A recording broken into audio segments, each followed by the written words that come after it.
Les sénateurs examineront en plénière ce jeudi le projet de loi portant autorisation pour la 12e fois consécutive de la prorogation de l'état de siège dans le province du Nord Kivu et de l'Ituri, un projet de loi qui était déjà adopté hier par la représentation nationale. Sur les 287 députés nationaux présents à la plénière de mercredi, 280 avaient dit oui à ce projet de loi, 3 ont voté contre et 4 se sont abstenus, suivant les mots de la ministre de la Justice et garde des Sceaux devant les députés nationaux dans cet extrait choisi par Julie Seff.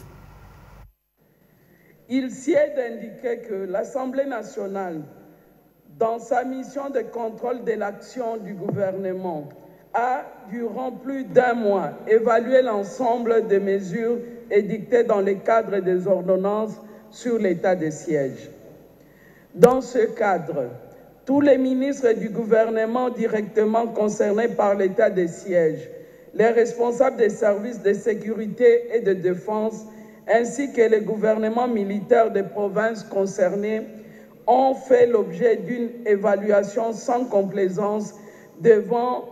les dignes et légitimes représentants du peuple que vous êtes. Les recommandations pertinentes issues du rapport de la Commission Défense et Sécurité de l'Assemblée nationale ont été transmises au gouvernement.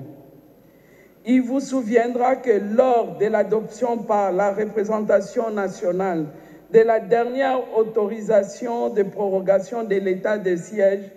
il est ressorti la nécessité d'une concertation permanente entre le gouvernement et le Parlement autour de l'état de siège.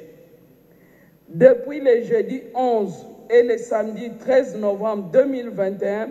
les députés nationaux membres des caucus des parlementaires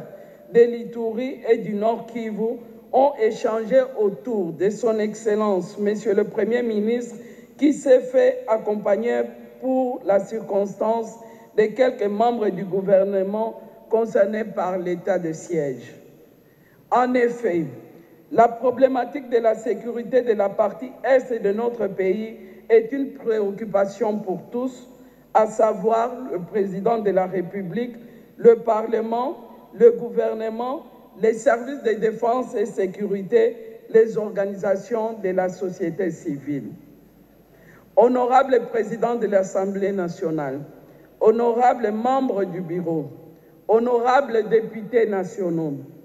alors que les efforts de nos forces de défense et de sécurité étaient